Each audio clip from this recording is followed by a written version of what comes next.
Academy के इस YouTube channel में आपका हार्दिक स्वागत है। दिवसों के इस क्रम में मित्रों मैं आपके लिए लाया हूँ जनवरी के प्रमुख दिवस। आपसे एक निवेदन है कि पूरे वीडियो को एक एक लाइन में सुनिए तो आपके कंपटीशन एग्जाम के हिसाब से अत्यंत महत्वपूर्ण और रोचक जानकारियां हैं जिनको आपको सुनकर के ऐसा लगेगा कि ये हमने पहले क्यों नहीं पढ़ी, और यदि पुराने आपने एग्जाम दे चुके होंगे तो आप इस वीडियो देखकर रियलाइज करेंगे कि जो जो एक एक पॉइंट बताया गया है हमारे द्वारा वो विभिन्न परीक्षाओं के अंदर पूछा गया है। तो मित्रों अगस्त से लेकर के दिसंबर तक की वीडियो हम डाल चुके हैं, आप प्ले लिस्ट में जाकर के देख सकते हैं। अब इसी क्रम में आगे आज जनवरी के दिवस लेकर के आए हैं आपके सामने। सबसे पहले आता है आपके पास 4 जनवरी ब्रेल दिवस। मित्रों ब्रेल क्या है? ब्रेल एक लिपि है जो नेत्रहीन छात्र होते हैं, उन नेत्रहीन छात्रों को वो पढ़ तो सकते नहीं है तो अपनी उंगलियों के द्वारा अनुभव करके पढ़ते हैं। उनके द्वारा उनकी जो अलग प्रकार से एक लिपि लिखी जाती है जो पृष्ठ पर कुछ उभरा हुआ रहता है एम्बोस्ड, तो वो लुइस ब्रेल साहब ने जो कि जन्म से ही नेत्रहीन थे, उनका बर्थ 4 जनवरी सन 1809 में हुआ था और उन्होंने 1821 में ब्रेल लिपि को जो है खोज लिया। देखिए कितने मेधावी छात्र होंगे मात्र 12 वर्ष की उम्र के अंदर ही, तो उनके ऊपर मनाया जाता है ब्रेल लिपि दिवस। ब्रेल लिपि को और अधिक प्रसारित करने से के लिए, जिस प्रकार हमारे देश के अंदर नेत्रहीन छात्र जो ना पढ़ पाते हैं उनके लिए भारत सरकार द्वारा ब्रेल साहब के जन्म को 200 वर्ष होने के उपलक्ष्य में हमारे देश के अंदर एक डाक टिकट का प्रचलन किया गया। लुइस के डाक टिकट को छापा गया। ठीक है, ये थी आपके पास लुइस दिवस की जानकारी। फिर आता है आपके पास 9 जनवरी प्रवासी भारतीय दिवस, NRI day, non religious Indians citizens day. देखिए ये किस लिए मनाया जाता है? 9 जनवरी सन 1915 में हमारे राष्ट्रपिता महात्मा गांधी साउथ अफ्रीका से वापस भारत लौटे थे। उसी उपलक्ष्य के अंदर प्रवासी भारतीय दिवस मनाया जाता है मित्रों। और वर्ष 2003 से यह प्रवासी भारतीय दिवस मनाया जा रहा है। स्वर्गीय डॉक्टर लक्ष्मीमल सिंघवी डॉक्टर साहब, उनकी अध्यक्षता में एक कमेटी का गठन किया गया था और उन्होंने यह डिसाइड किया कि हमारे देश के जो नागरिक हैं जो विदेशों में रहते हैं उनको अपने देश की संस्कृति और विरासत से जोड़े रखने के लिए, उनको इनकरेज करने के लिए इस प्रकार के एक दिवस का आयोजन किया जाए। तो वो महात्मा गांधी की वापस भारत आगमन की तिथि को चुना गया और इस प्रकार से पूरे विश्व के जो बचे दूर दूर के नागरिक हैं भारतीय, वो प्रवासी दिवस पर अलग अलग जगह जो सम्मान समारोह होता है उसके अंदर आते हैं। देखिए फिर आता है आपके पास 11 जनवरी हमारे देश के द्वितीय प्रधानमंत्री श्री लाल बहादुर शास्त्री जी की पुण्यतिथि होती है मित्रों। 11 जनवरी सन 1966 को ताशकंद में इनकी मृत्यु हुई थी मित्रों। अक्टूबर के वीडियो में भी हमने बताया था शास्त्री जी के विषय में। 2 अक्टूबर 1889 को उनका बर्थ हुआ था। फिर आता है आपके पास 12 जनवरी राष्ट्रीय युवा दिवस। मित्रों राष्ट्रीय युवा दिवस मनाया जाता है हमारे देश के सबसे युवा गौरवशाली व्यक्ति श्री अपने स्वामी विवेकानंद जी के बर्थडे को। और स्वामी विवेकानंद जी का वास्तविक नाम क्या है मित्रों? नरेंद्र नाथ दत्त साहब। ये मूलतः कायस्थ श्रीवास्तव परिवार के बहुत ही मेधावी व्यक्ति थे। इनके गुरु श्री रामकृष्ण परमहंस साहब थे। उन्हीं के नाम पर इन्होंने रामकृष्ण परमहंस आश्रम की स्थापना की थी। और देखिए अंतरराष्ट्रीय स्तर पर संयुक्त राष्ट्र संघ ने सन 1984 को, किसको मित्रों, 1984 को संयुक्त राष्ट्र यूएनओ द्वारा राष्ट्रीय युवा वर्ष घोषित किया गया था। क्या क्या घोषित किया गया था? राष्ट्रीय युवा वर्ष। ध्यान रखेंगे, यह राष्ट्रीय युवा 1984 से हमारे देश के अंदर राष्ट्रीय युवा दिवस मनाया जा रहा है और उसी वर्ष को संयुक्त राष्ट्र संघ ने राष्ट्रीय युवा वर्ष के तौर पर चुना था। मित्रों, राष्ट्रीय युवा दिवस आपको अगस्त के वीडियो में जाना होगा, हमने बताया था। राष्ट्रीय युवा दिवस होता है आपका 12 अगस्त को। देखिए, सपने जो स्वामी विवेकानंद जी का बर्थ हुआ था इनका 12 जनवरी 1863 को। 12 जनवरी 1863 को श्रीमान नरेंद्रनाथ दत्त जी का जन्म हुआ था और 4 जुलाई सन 1902 में इनकी मृत्यु हुई थी युवा अवस्था में। हमारे प्रतियोगिता परीक्षा के छात्रों, आप ये जान लो, उनका जो स्लोगन जो उन्होंने अपने युवा अवस्था में लगभग 24 से 25 वर्ष की आयु में दिया था, वो आज भी कितना कारगर है। मित्रों सुनो, उठो जागो और जब तक कार्य करते रहो तब तक आपको लक्ष्य की प्राप्ति ना हो जाए। मित्रों, यह इनका एक दिया गया एक नारा था, उठो जागो तब तक नहीं रुको जब तक कि लक्ष्य की प्राप्ति ना हो जाए। ये थे हमारे स्वामी विवेकानंद। इनके बारे में बहुत ही लाइफ हिस्ट्री, ब्रीफ हिस्ट्री पढ़ने लायक, या बुक पढ़िए। फिर आता है मित्रों 10 जनवरी थल सेना दिवस सन 1949 को। देखिए, 15 जनवरी को होता है थल सेना दिवस।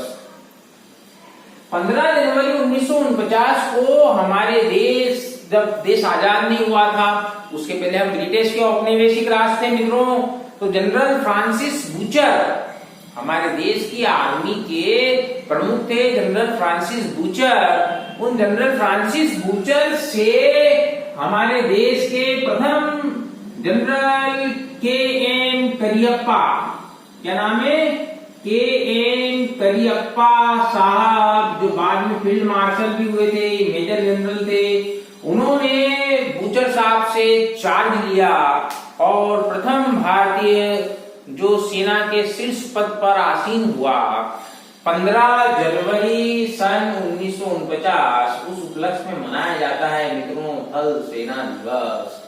फिर आता है आपके पास 21 जनवरी। 21 जनवरी को होता है मित्रों मणिपुर दिवस। अब देखिए, मणिपुर दिवस जो है आपके लिए 21 जनवरी सन 1972 को मणिपुर को पूर्ण राज्य का दर्जा दिया गया था। मित्रों, 21 जनवरी सन 1972 को मणिपुर केंद्र शासित प्रदेश से एक पूर्ण राज्य बना। उसी दिन त्रिपुरा भी पूर्ण राज्य बना। देखिए मित्रों, मणिपुर का अर्थ होता है आभूषणों की भूमि। क्या होता है मणिपुर का अर्थ? आभूषणों की भूमि।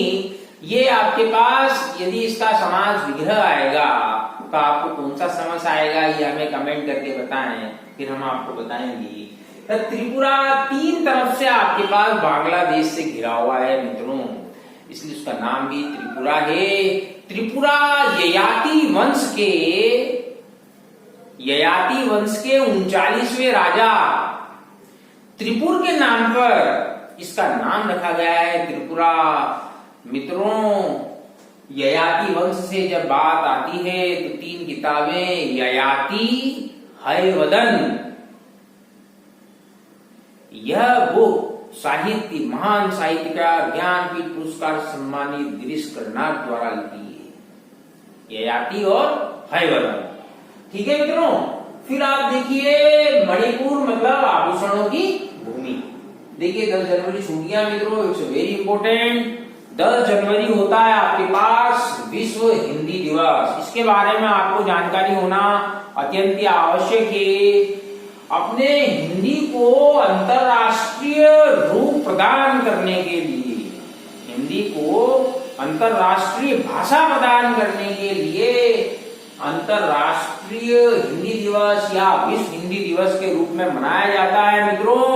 और विश्व हिंदी सचिवालय, आपसे प्रश्न आ जाए मित्रों कि विश्व हिंदी सचिवालय कहाँ पर है, तो आप में से कई जनों को पता नहीं होगा, आज आपको इसके बारे में पता लग जाता है। विश्व हिंदी सचिवालय का मुख्यालय मॉरिशस के निकट मोका गांव में, मॉरिशस के निकट मोका गांव में है मित्रों। और 11 फरवरी वर्ष 2008 को, 11 फरवरी वर्ष 2008 को हिंदी सचिवालय का मोका गांव में गठन करके स्थापित किया गया था। 11 फरवरी वर्ष 2008 को। देखिए, वर्ष 2006 से विश्व हिंदी दिवस मनाया जाता है। ठीक है, सबसे पहले वर्ष 1975 को नागपुर में विश्व हिंदी दिवस मना लिया गया था। समझ में आपको 10 जनवरी 1975 को नागपुर में विश्व हिंदी दिवस हमारे भारतवर्ष द्वारा मना लिया गया था। उसके बाद हमारे देश के अत्यंत सफल प्रधानमंत्री डॉक्टर मनमोहन सिंह साहब ने वर्ष 2006 में एक कमेटी का गठन किया। उस कमेटी ने यह निर्णय लिया कि अब वर्ष 2006 से प्रत्येक वर्ष विश्व हिंदी दिवस मनाया जाएगा। और हमारा ऐसा प्रयास चालू है भारत सरकार का कि भाई हिंदी को भी यूएनओ की भाषा के अंदर, मान्यता प्राप्त भाषाओं के अंदर शामिल किया जाए। यूएनओ की अभी 5 भाषाएं हैं, उसके अंदर यदि हिंदी को भी शामिल कर लिया जाता है तो 6 भाषाएं हो जाएंगी मान्यता प्राप्त। काटेकारी 2 ही है, आपको पता है अंग्रेजी और फ्रेंच। यूएनओ के बारे में हम आपका स्पेशल वीडियो जारी करने वाले बहुत ही जल्दी। तो ये थी आपके पास 10 जनवरी की बात मित्रों। उसके बाद आता है 23 जनवरी। 23 जनवरी को क्या हुआ है मित्रों, हमारे राष्ट्र के नेताजी सुभाष चंद्र बोस, नेताजी सुभाष चंद्र बोस की जयंती होती है मित्रों। और नेताजी का जन्म 23 जनवरी 1897 को हुआ था। नेताजी सुभाष चंद्र बोस का मृत्यु के विषय में अभी भी जो है अत्यंत जो है सबके अलग अलग अपने तर्क हैं। चले छोड़िए, हम इसके अंदर आते हैं। नेताजी ने जापान के सहयोग से आजाद हिंद फौज का गठन किया था। जब उन्होंने आजाद हिंद फौज का गठन किया 1941 के अंदर ये बात चली कि नेताजी की सहायता जापान और जर्मनी भी कर रहे हैं, तो ब्रिटिश गवर्नमेंट ने नेताजी को मारने का आदेश जारी कर दिया था कि नेताजी को समाप्त कर दिया जाए मित्रों। और 1937 के भारतीय राष्ट्रीय कांग्रेस में गांधी जी के विरोध के बाद भी हमारे देश के भारतीय राष्ट्रीय कांग्रेस के अन्य नेताओं द्वारा सुभाष चंद्र बोस को जिता दिया गया था और अध्यक्ष बन गए थे। 1938 के अंदर जो है उन्होंने उससे पद से इस्तीफा दे दिया मित्रों। फिर आता है आपके पास 24 जनवरी राष्ट्रीय बालिका दिवस। किस उपलक्ष्य में मनाया जाता है? हमारे देश की प्रथम महिला प्रधानमंत्री, एकदम देश तर्रार श्रीमती इंदिरा गांधी जी ने 24 जनवरी 1966 को प्रधानमंत्री पद की शपथ ली थी। देखिए, प्रथम महिला प्रधानमंत्री थी हमारे देश की। तो उनको दृष्टिगत रखते हुए 24 जनवरी को राष्ट्रीय बालिका दिवस मनाया जाता है मित्रों। और 1966 के अंदर पहली बार मनाया गया था। दूसरा, हमारे देश के अंदर बालिकाओं की स्थिति के अंदर और सुधार करने के लिए कि भाई हमारे यहाँ साक्षरता दर कम है, तो बालिकाओं की साक्षरता दर भी कम है, उसको क्या किया जाए और अधिक से अधिक ऊपर ले जाया जाए, उनकी साक्षरता बढ़ाया जाए। तो आपको ध्यान रखेंगे किस लिए मनाया जाता है। 23 जनवरी 1966 प्रधानमंत्री श्रीमती इंदिरा गांधी ने पहली बार प्रधानमंत्री पद की शपथ ली थी। फिर आता है मित्रों 25 जनवरी को 2 दिवस होते हैं, एक तो भारतीय पर्यटन दिवस और राष्ट्रीय मतदाता दिवस। मित्रों, राष्ट्रीय मतदाता दिवस जो मनाया जाता है इसके बारे में आप समझ लीजिए, संविधान की बात है। हमको प्रत्येक वयस्क भारतीय नागरिक को मत देने का अधिकार है और वह मत देने का अधिकार दिया हुआ है हमारे देश के पवित्र ग्रंथ भारतीय संविधान में अनुच्छेद 326 द्वारा मित्रों अनुच्छेद 326 आपको मत देने का अधिकार देता है। वो वयस्क मताधिकार है, 18 वर्ष से ऊपर का आयु का व्यक्ति, पुरुष हो या महिला हो या ट्रांसजेंडर हो, वो वोट दे सकता है मित्रों। लेकिन उसको न्यायालय द्वारा वंचित न किया गया हो, न्यायालय भी यदि कभी वंचित कर देती है तो वोट नहीं दे सकता मित्रों। अब समझिए आप, जब भारतीय संविधान बना था तो वयस्क मताधिकार की आयु रखी गई थी 21 वर्ष, लेकिन हमारे देश के सबसे युवा प्रधानमंत्री श्री राजीव गांधी द्वारा भारतीय संविधान संशोधन करके 61वां संविधान संशोधन 61st, it's very important, lot of time it has been asked in various examinations. 61वें संविधान संशोधन द्वारा मतदाता की आयु 21 वर्ष से घटाकर 18 वर्ष कर दी गई थी मित्रों। राष्ट्रीय मतदाता दिवस अनुच्छेद 326। इसके साथ एक चीज और याद कर लीजिए, हमारे देश में निर्वाचन आयोग या चुनाव आयोग अनुच्छेद 324 में है। अनुच्छेद 324 में कहा गया है कि भारत का एक मुख्य चुनाव आयुक्त होगा और उसके 2 चुनाव आयुक्त होंगे। फिर आपके पास भारतीय पर्यटन दिवस बताया आपको 25 जनवरी। अंतर्राष्ट्रीय पर्यटन दिवस, अंतर्राष्ट्रीय पर्यटन दिवस कब मनाया जाता है? 27 सितंबर को। ठीक है मित्रों। फिर आता है आपका 26 जनवरी। आपको पता ही है 26 जनवरी कब मनाया जाता है? 26 जनवरी को मनाया जाता है, हमारा देश आजाद हुआ। आजाद होने के उपरांत 26 जनवरी 1950 को हमारे देश का संविधान बनकर लागू हुआ और पूर्णतः लागू हुआ। हमारे देश का संविधान 26 जनवरी 1950 की जगह 26 नवंबर 1949 को ही बन गया था और उस समय 15 अनुच्छेद तुरंत प्रभाव से लागू कर दिए गए थे मित्रों। और उसको 26 जनवरी 1950 को पूर्णतः इसलिए लागू किया गया कि 26 जनवरी 1930 को हमारे देश के स्वतंत्रता संग्राम सेनानियों ने एक स्वतंत्रता दिवस, काल्पनिक स्वतंत्रता दिवस पहले ही मना लिया गया था। फिर आता है मित्रों 28 जनवरी, इट्स वेरी इंपॉर्टेंट, श्रीमान लाला लाजपत राय साहब की जयंती होती है इस दिन। 28 जनवरी सन 1865 को लाला लाजपत राय साहब का जन्म हुआ था और 17 नवंबर 1928 को उनकी मृत्यु हुई थी मित्रों।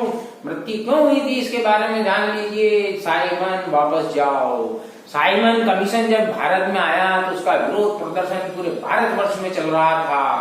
तो 30 अक्टूबर सन 1928 को जब वो प्रदर्शन चल रहा था तो उसके अंदर हुए लाठीचार्ज में लालाजी भयंकर रूप से घायल हो गए थे और 17 दिवस के उपरांत उनकी मृत्यु हुई।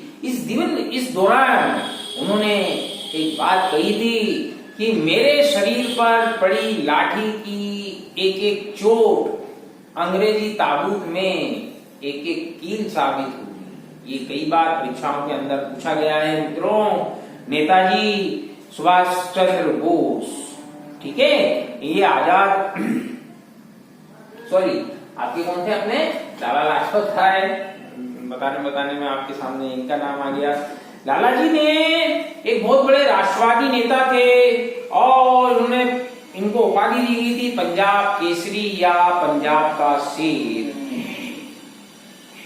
पंजाब केसरी या पंजाब का शेर। देखिए लाला लाजपत राय साहब ने पंजाब नेशनल बैंक की नींव रखी थी। पंजाब नेशनल बैंक के संस्थापकों में लाला जी का नाम लिया जाता है, लाला लाजपत राय। उस समय 1910-12 के दौर में लाला जी ने जीवन लक्ष्मी बीमा कंपनी की स्थापना करवा दी थी। उस समय उनको पता था कि मानव जीवन कितना अमूल्य है, इट शुड बी एंश्योर्ड। तो उन्होंने किसकी, लक्ष्मी बीमा कंपनी की जो है स्थापना करवा दी। इसके बाद आता है 30 जनवरी शहीद दिवस। हमारे महात्मा गांधी, उनकी मृत्यु कर दी गई, उनकी हत्या कर दी गई थी 30 जनवरी 1948 को। नाथूराम गोडसे द्वारा अभियुक्त थे वो, उन्होंने मार दिया गया था मित्रों। ये शहीद दिवस है, इसके बारे में थोड़ी सी एक जानकारी आप ले लीजिए। जब हमारे लाला लाजपत राय साहब, इनकी 17 नवंबर 1928 को मृत्यु हो गई थी ना, तो आपके सुखदेव साहब, भगत सिंह साहब और एक और कौन थे हमारे राजगुरु साहब, सुखदेव, भगत सिंह और राजगुरु। मित्रों, इन्होंने वहां पुलिस ऑफिसर सैंडर्स को मारने की सौगंध खाई थी। सुखदेव थापर साहब थे और शिवराम राजगुरु। सुखदेव का नाम था सुखदेव थापर और अपने शिवराम राजगुरु साहब थे। देखिए मित्रों, मात्र 1 महीने के अंदर इन्होंने मिलकर 17 दिसंबर सन 1928 को सैंडर्स, पुलिस अधिकारी सैंडर्स की गोली मार करके उसकी लाला लाजपत राय साहब की मृत्यु का बदला ले लिया। मित्रों, इसके लिए इनको सैंडर्स की हत्या के जुर्म में मृत्यु दंड की सजा दी गई और मृत्यु दंड की जो सजा दी गई थी वो इनके लिए 24 मार्च 1931 तय की गई थी। लेकिन कहीं अधिक विद्रोह ना हो जाए, इसके लिए एक दिन पहले ही इनको 23 मार्च 1931 को फांसी दे दी गई। मित्रों, तो हमारे देश के अंदर इनका बलिदान अतुलनीय है और इसी उपलक्ष्य में शहीद दिवस 1931 मना लिया जाता है। लेकिन संवैधानिक तौर पर जब हम देश आजाद हुआ तो विभिन्न अलग अलग प्रकार की संधियों पर हमें हस्ताक्षर करने पड़े, इसलिए उसको हमको ठीक से सेलिब्रेट नहीं किया जा सकता। इसलिए 30 जनवरी को शहीद दिवस मनाया जाता है। अंतिम दिवस आता है 30 जनवरी, विश्व कुष्ठ उन्मूलन दिवस। विश्व कुष्ठ उन्मूलन दिवस, leprosy day, world leprosy day. बच्चों को कुष्ठ रोग जैसी आपदा से बचाने के लिए यह मनाया जाता है। मित्रों, कुष्ठ रोग एक ऐसा रोग है जिसमें परमानेंट विकलांगता भी उत्पन्न हो सकती है, स्किन डिजीज है यह। तो इस ओर ध्यान आकृष्ट करने के लिए यह दिवस मनाया जाता है। मित्रों, यह थी आपके लिए दिसंबर के प्रमुख दिवसों की और उससे संबंधित जानकारी। आप हमारे वीडियो को लाइक कीजिए, शेयर कीजिए और इस वीडियो को देखिए आप। अत्यंत रोचक और महत्वपूर्ण जानकारियां थी। धन्यवाद। God bless you.